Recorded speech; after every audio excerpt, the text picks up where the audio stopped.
Welcome back. So last time when we left off, I was trying to find this problem with the engine doing some weird stuff, and so on Saturday I found this. That was the crank position sensor, and you can see it was loose in there. The bolt was too long, and this is what it looks like there when it's pulled out, and as you see, that flange in there was just too narrow for that bolt, so I had to buy a shorter bolt. And just to be safe and sound, I drilled the head on the shorter bolt, as you can see there.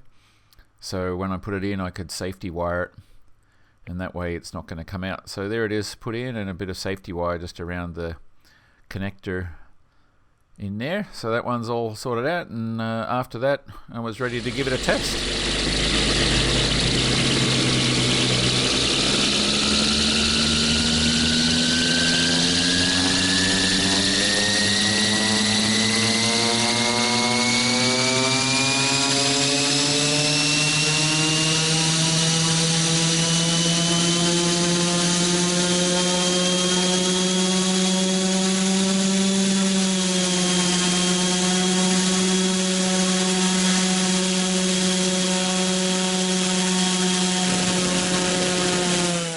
And as you can see, I tried putting the camera on the other side, and this is what I ended up capturing when I zoomed in on this afterwards.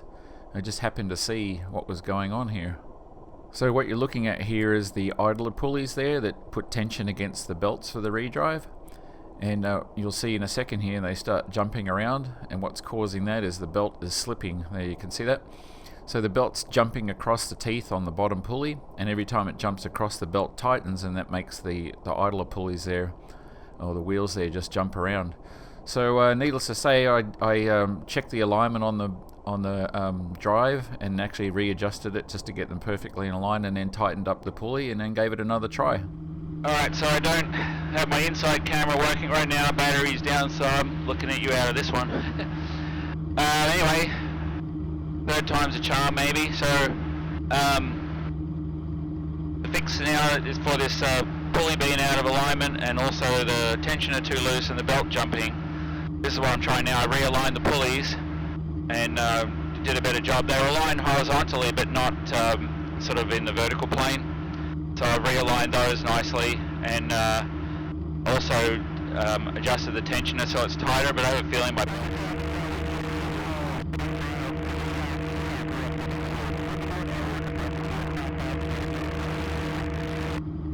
feeling that my belts have stretched a little bit too, so we'll see. We may still have the problem, but I think I'm on the road to victory here with this thing. Anyway, still just warming up a little bit here. I'm just going to do a little low run, and then do a higher power run. So if this all works, and getting the problem fixed or close to getting the problem fixed, then I'll be off to the races finally. I'll be able to do another thrust test, and then start getting this thing back out on the runway and see what it does now that I've got the tune done on it, and getting all the power out of it. Alright, 180, 180. Alright, here we go. I've got a little bit of governor in here. Should sort of settle down at about 3,500.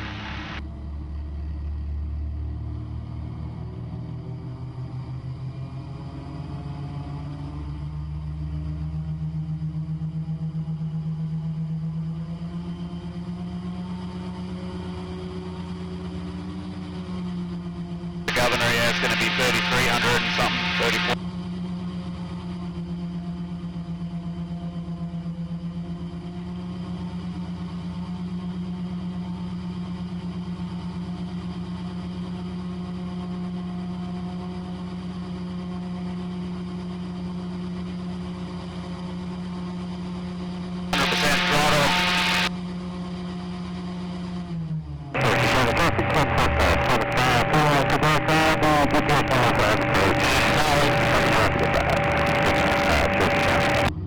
Without a problem.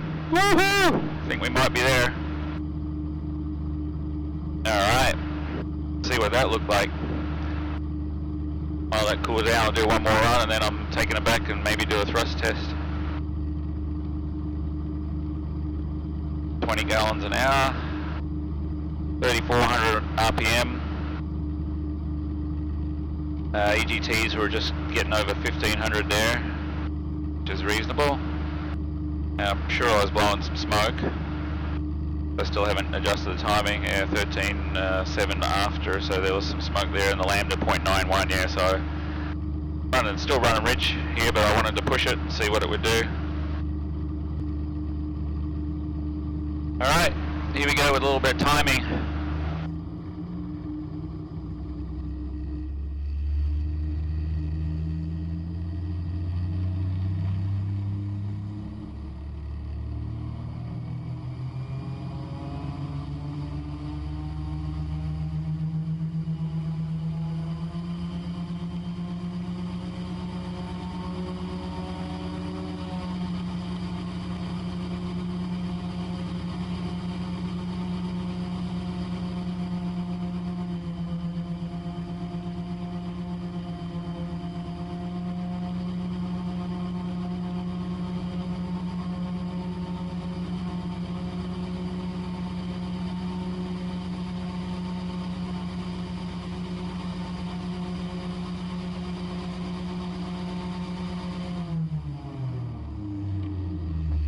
Oh, I felt strong. Nose dropped several times. Alright. Let it cool down and I'm gonna head back. Oh, that's exciting.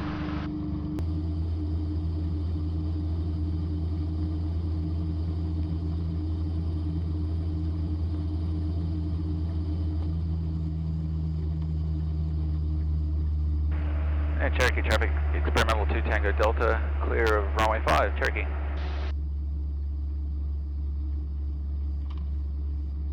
Yeah, so I brought it back to the hangar there and parked it and pulled out one of the scales there and put it under the nose wheel like I did before, so I could do a thrust test there. Alright, about to do a thrust test. Here we go.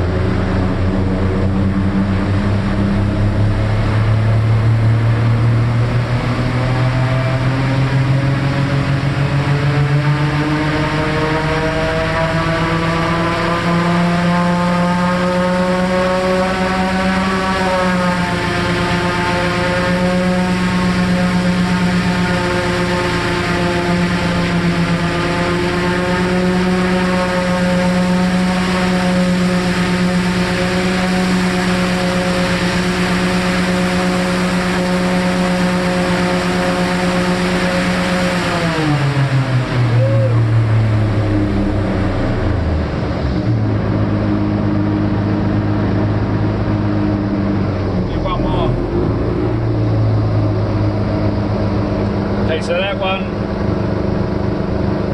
was with governor in there, and the next one will be without, just letting it go to maximum RPM. I'll let it cool down a little bit. Alright, this run's going to be with a flat pitch prop,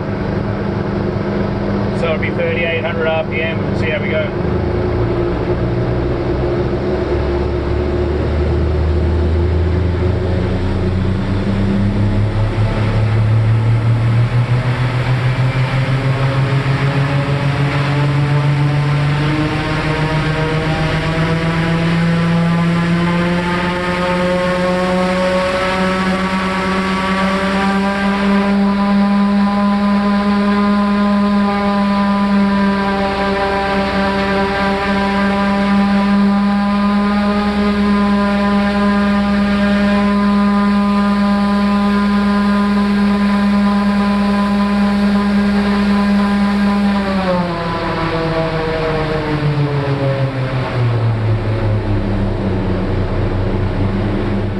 So even though I hit 490 there, I'm going to call it 473 to average both of them. So that's 473. Last time I had 381.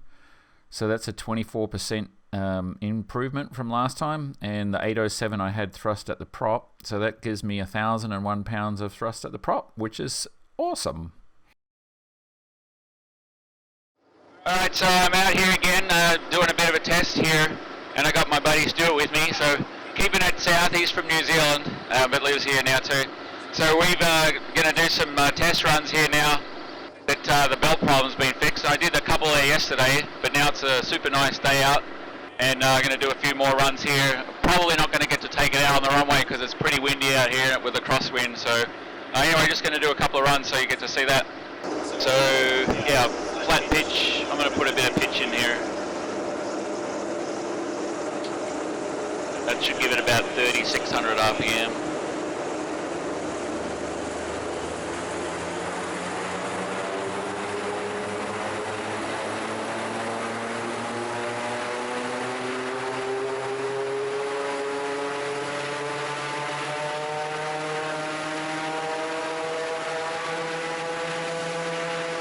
Normally I feel a vibration, now I don't feel it.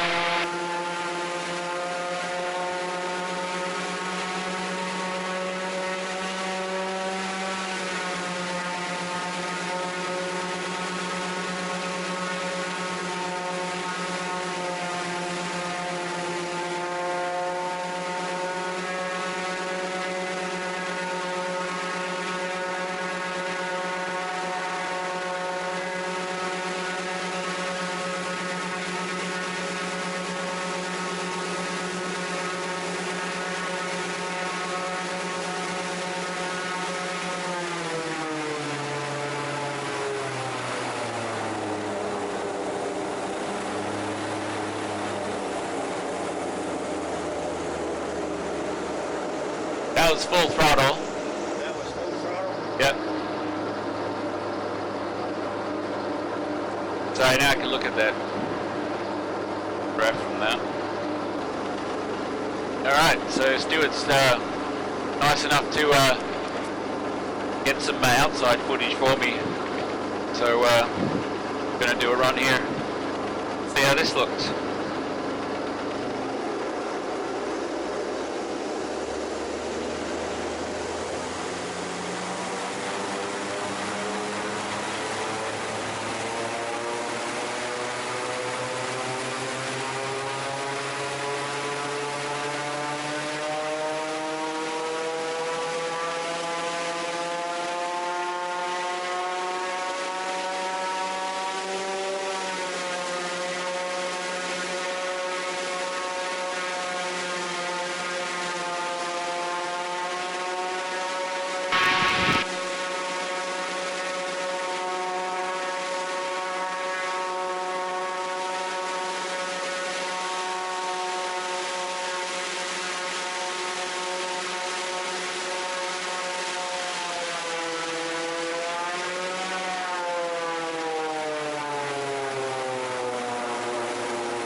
That was interesting. I backed off, it went, after the governor came out, it went to a flatter pitch, it went to the higher RPM again, back sort of the same way it came. Cherokee County Traffic, Docklands 441 north, 5 miles to the south, and bound for 1 more, 212 Cherokee County. In terms of adjusting the pitch, it made the RPM go back up again, which is expected when the prop goes back to a flat pitch by itself, so that was interesting, but understandable. Yes, everything's looking really good. I've solved the problem, obviously, and see what that adjustment and timing did here. Alright, here we go again. Just made some couple changes there.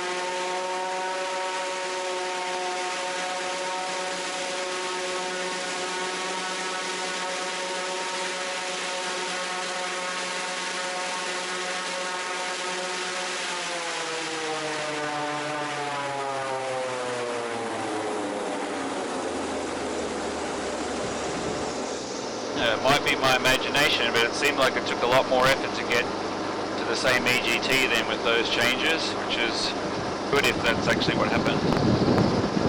It's getting windy out here. I'm always getting blown out of the cabin.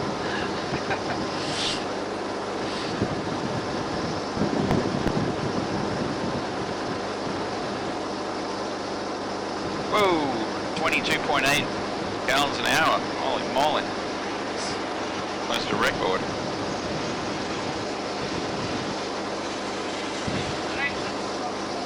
It smoked more? Yeah, because the fuel was coming in earlier. You think it did? I got to 22.8 gallons an hour then. It seemed like it had a lot. It seemed like it revved up quicker. Let me look at the. Well, look at too. The EGTs never got as hot either. I only got to 1500 that time. 15, but while I was running was only 14. So it was a little bit lower. So I'm going to Central Cherokee County. Right, see, now look at the timing map. I made those adjustments. See the bottom of the timing there? That's after top dead center, only like 2 degrees now. It's like flattened that all the way out. So that's good. And what the lambda 0.915. So the lambda's still not changing really. Those changes I did. But what do you think about changing the amperage thing on the injector? You reckon that made a difference, better or worse? Smoke more.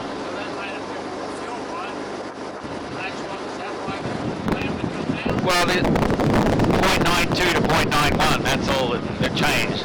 I mean, it might have just been your imagination on the smoke, but it felt stronger to me.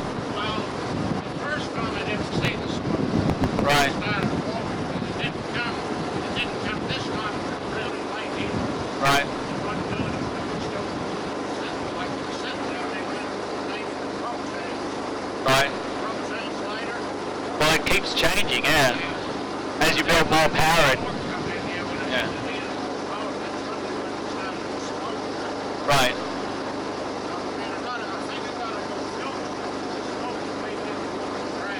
Alright. Well, I think that's enough for today, because that gives me like about 4. I got 3 good runs.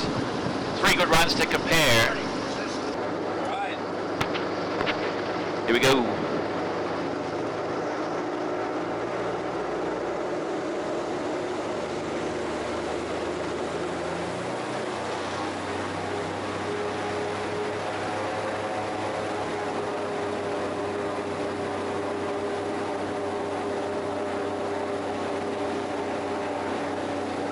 Yeah, I guess I could turn this one on.